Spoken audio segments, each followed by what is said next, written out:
Put your hands on the hood of the car. Do it now. I will make you do it. Officer, I am on a public sidewalk. I have committed no crime. I don't need a lecture. ID now. Am I being detained? Because refusing unlawful orders is not a crime. That's it. Turn around. I am not resisting. You are violating my civil rights. Accept. Put your hands on the hood of the car. Do it now, or I will make you do it. The command shattered the polite hum of the midday city street. It wasn't a request. It was a threat wrapped in the authority of a badge. Officer Kyle Rourke had his hand resting ominously on his holster, his posture aggressive, his jaw set tight. He was looking for a fight. He usually found one. Rourke was 32 years old with 5 years on the force and a reputation that should have had him stripped of his duty belt years ago. He was the kind of officer who confused fear with respect, the type who believed that a badge granted him immunity from basic human decency.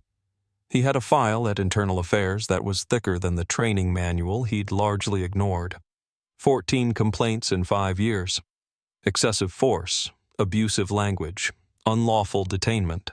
Most of them had been dismissed, he said-she said scenarios where the badge always tipped the scale. The few that stuck resulted in paid leave, which Rourke treated as a vacation. He was young, arrogant, and dangerous because he truly believed his judgment was infallible. When he looked at the world, he didn't see citizens. He saw targets. He saw threats. And on this bright Tuesday afternoon, his target was a woman standing quietly on a sidewalk. "I am asking you one last time," Rourke barked, stepping into her personal space using his physical size to intimidate. "ID, now." "I have committed no crime, officer," the woman replied. Her voice was steady, surprisingly calm given the circumstances. She didn't flinch. She didn't step back. She simply looked at him over the rim of her reading glasses. "And unless you can articulate a reasonable suspicion that I have committed, am committing, or am about to commit a crime, I am not required to identify myself." Rourke's face flushed a deep, angry red. He wasn't used to people knowing the law better than he did. He definitely wasn't used to older women standing their ground. In his mind, this wasn't a citizen exercising her rights. This was contempt of cop. And Kyle Rourke didn't tolerate contempt. He had joined the force straight out of the academy, hungry for action but lacking the temperament for service.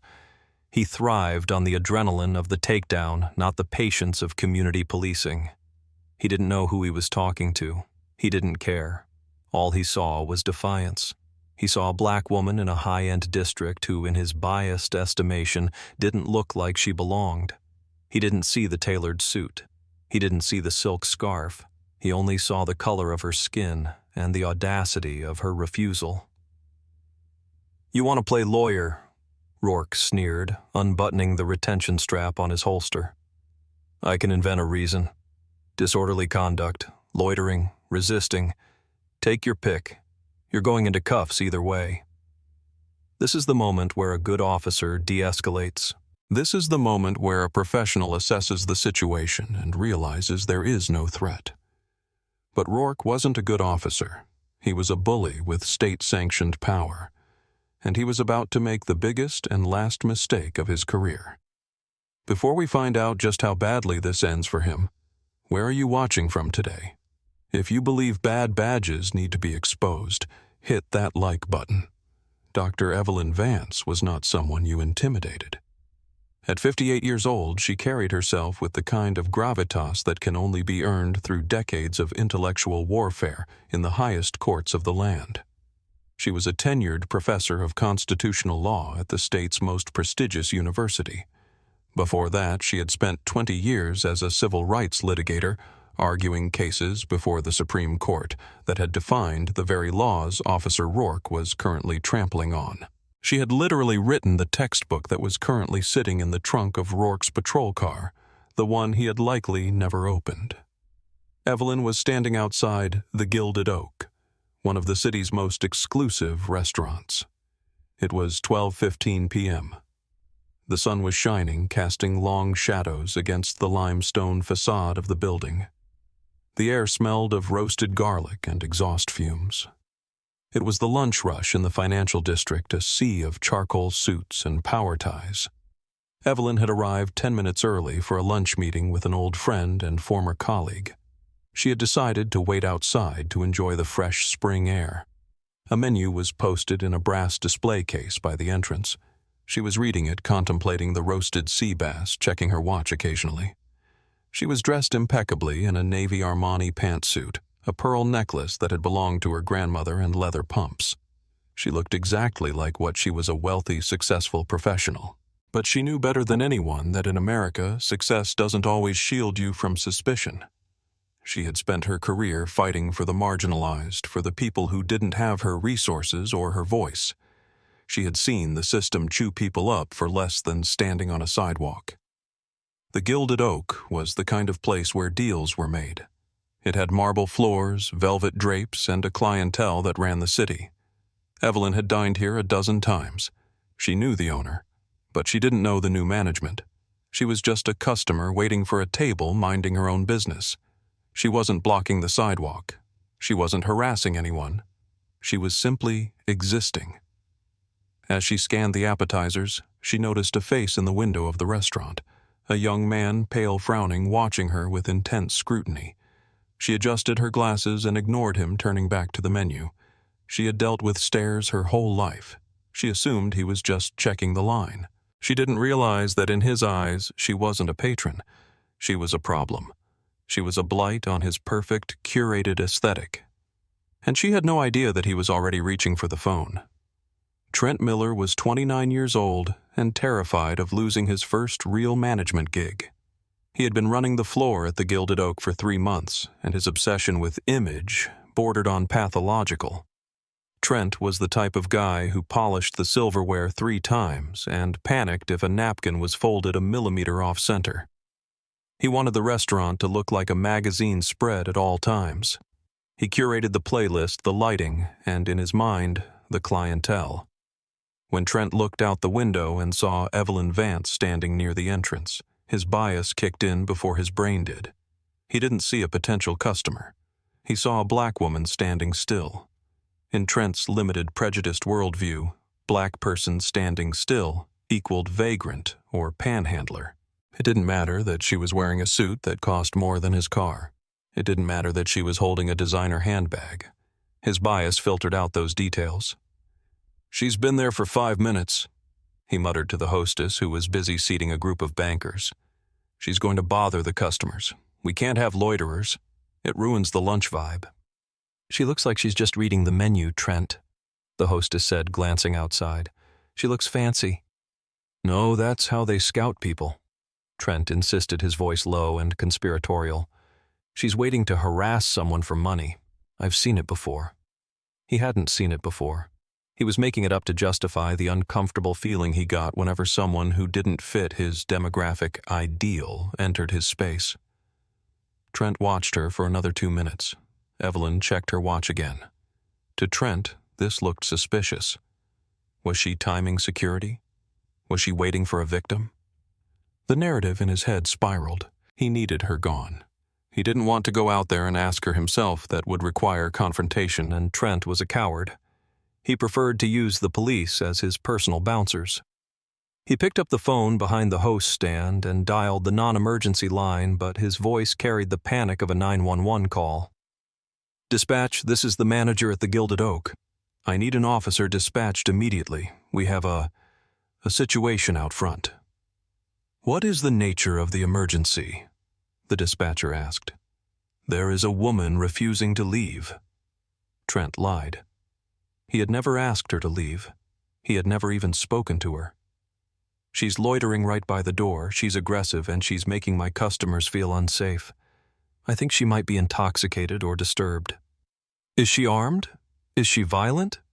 She's shouting at people," Trent added, layering lie upon lie to ensure a quick response. "I need her removed now before she drives away my business. She doesn't belong here." The call was logged, disturbance. Aggressive subject, refusing to leave. Officer Kyle Rourke was 3 blocks away when the call came over his radio. He smiled. A disturbance. An aggressive vagrant. an easy collar to kill time before his shift ended. He flipped on his lights, not knowing he was speeding toward his own destruction. The siren chirped once, a sharp, aggressive burst of sound as Rourke slammed his cruiser into the loading zone directly in front of the Gilded Oak.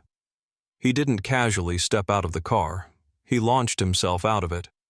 He adjusted his belt, put on his sunglasses despite the overcast sky, and marched toward Evelyn. Evelyn watched him approach. She saw the body language immediately. Shoulders squared, chest out, hand near the weapon. She had cross-examined dozens of officers just like him. She knew the type, the warrior cop mentality. She folded her arms, her leather tote bag hanging from her left elbow. Rourke stopped 3 feet from her. "Ma'am, you need to move along now." Evelyn didn't blink. "Excuse me, officer, I am waiting for a lunch companion." "Store manager says you're harassing customers and refusing to leave. That's trespassing and disorderly conduct. Beat it." Rourke pointed down the street. "That is a fabrication," Evelyn said, her voice projecting the clear, articulate diction of a seasoned lecturer. "I have not spoken to a single soul since I arrived 10 minutes ago. I am standing on a public sidewalk reading a menu. I am a potential patron of this establishment." "I don't care what you say you are," Rourke snapped. "I'm telling you to leave. This is a lawful order." "It is not a lawful order," Evelyn corrected him, and that was the spark that lit the fuse. "You cannot order a citizen to vacate a public sidewalk without reasonable suspicion of a crime. Pennsylvania vs. Mims, Terry v. Ohio, I have a right to be here." Rourke stepped closer. The smell of stale coffee and aggression radiated off him. "You listen to me. I don't need a law lecture from a vagrant. You're loitering, you're causing a disturbance, and now you're failing to obey a police officer." "I am not a vagrant," Evelyn said, her tone hardening, "and I am not leaving. I have a reservation at 12:30. "ID," Rourke demanded. "Give me your ID." "No," Evelyn said. "I am not required to provide identification in a consensual encounter. Are you detaining me, officer?" "You're damn right I'm detaining you," Rourke shouted, causing pedestrians to stop and stare. "Investigation of trespassing. Give me the ID or you're going in." "I am under no legal obligation to identify myself unless I am under arrest," Evelyn stated firmly.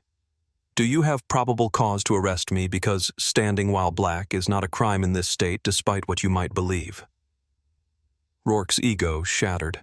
He couldn't handle the defiance. He couldn't handle the audience gathering around them, businessmen stopping to watch teenagers pulling out phones. He felt his authority slipping and he grasped for it the only way he knew how, with force. "That's it," Rourke growled. "Turn around." "Officer, I am warning you," Evelyn said, her voice dropping an octave, becoming deadly serious. "If you put your hands on me, you are violating my civil rights under the Fourth Amendment. You are about to make a mistake that will cost you your badge and the city millions of dollars." "Turn around!" Rourke screamed, grabbing her left arm and twisting it behind her back. Evelyn winced in pain as her shoulder joint was torqued, but she did not fight. She knew better than to resist physically. "I am not resisting," she shouted clearly for the cameras. "I am complying. I am Dr. Evelyn Vance, and I am being unlawfully arrested." The crowd was buzzing now. "Hey, take it easy on her," a man in a suit called out. "She didn't do anything," a woman yelled, holding her phone high.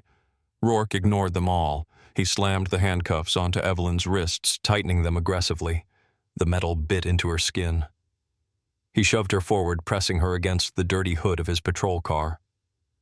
"You want to quote the law," Rourke hissed in her ear. "Quote it from the back of the cage." Trent, the manager, was watching from the window, a smug smile on his face. He thought he had won. He thought the problem was being taken out with the trash.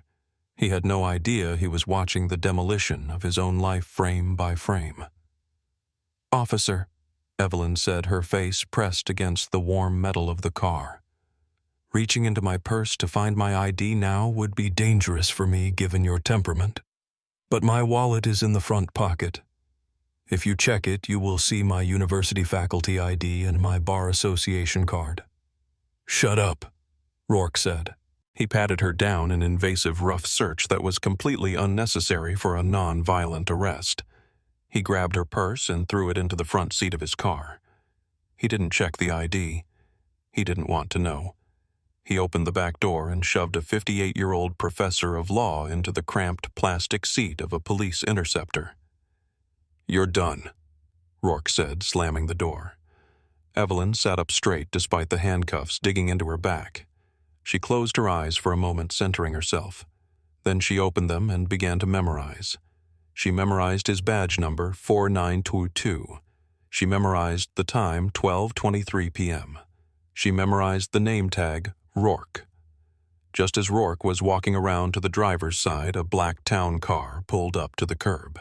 A tall, silver-haired man stepped out. He looked at the scene, the crowd, the police car, the manager peering out the window. He looked confused. He checked his watch. He walked toward the restaurant, scanning the area. He walked right past Rourke's car. He didn't see Evelyn in the back. Rourke ignored him, revved the engine, and peeled away from the curb, leaving the witness and Evelyn's lunch date standing on the sidewalk. The drive to the precinct was short and silent. Rourke played the radio loud, a final petty act of dominance. Evelyn stared at the back of his head. She wasn't afraid anymore. She was calculating. She was drafting the lawsuit in her head. She was organizing the deposition questions she would ask him under oath. When they arrived at the precinct, Rourke pulled her out of the car. "Let's go, Professor," he mocked. He marched her through the back entrance, past the holding cells, and up to the booking desk. The station was busy. Phones were ringing, officers were typing reports. The desk sergeant was a man named Miller. He was 60 years old, 3 months from retirement, and he had seen everything. He looked up as Rourke dragged Evelyn to the counter. Miller's eyes narrowed. He took in Evelyn's suit, her demeanor, the calm fury in her eyes. Then he looked at Rourke, the hothead he had written up twice for insubordination. "What do we have here, Rourke?" Miller asked, his voice weary. "Trespassing, disorderly, refusing to ID, resisting." Rourke rattled off the charges like a grocery list. Miller looked at Evelyn. "Ma'am, did you resist?" "I did not," Evelyn said clearly. "I was standing on the sidewalk waiting for a lunch reservation. This officer refused to verify my purpose, refused to accept that I was on public property, and arrested me because the manager of the Gilded Oak doesn't like black women reading his menu." Miller paused. He looked at Rourke.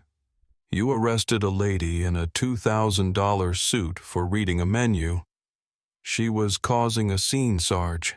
She wouldn't give ID." "I offered my ID after he arrested me," Evelyn corrected. "It is in my purse, which he threw in the front seat.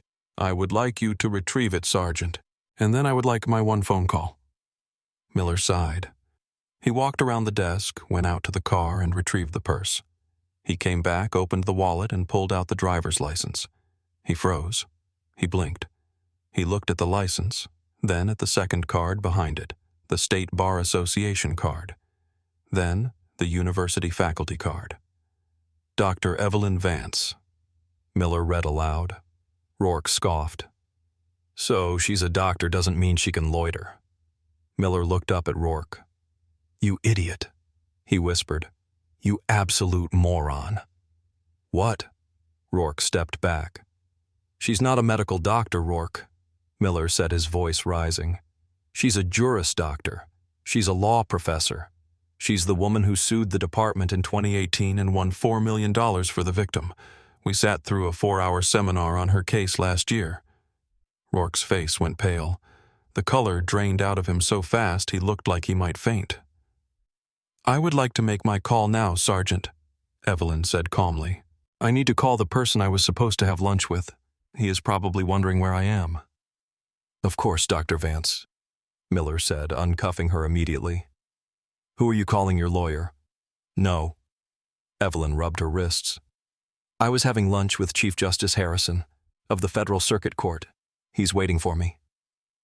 The silence in the police station was deafening. The doors to the precinct burst open 20 minutes later. It wasn't a lawyer. It was Police Chief Reynolds, followed closely by a very angry man in a dark suit, Federal Judge Harrison. Chief Reynolds looked like he was about to have a stroke. He walked straight up to the desk. Rourke was sitting in a chair in the corner, his head in his hands. "Where is she?" Reynolds demanded. "In the captain's office, sir," Sergeant Miller said. "She's having tea." Judge Harrison didn't wait. He stormed into the office. "Evelyn, are you all right?" Evelyn was sitting calmly holding an ice pack to her wrist. "I'm fine, Robert. Apologies for missing lunch. I was detained by one of the city's finest." Chief Reynolds entered the room, hat in hand. "Dr. Vance, I don't even know what to say. I just saw the body cam footage. It's indefensible." "It is," Evelyn agreed. It was a textbook Fourth Amendment violation followed by battery false imprisonment and a deprivation of rights under color of law. 18 U.S. Code Section 242. She stood up.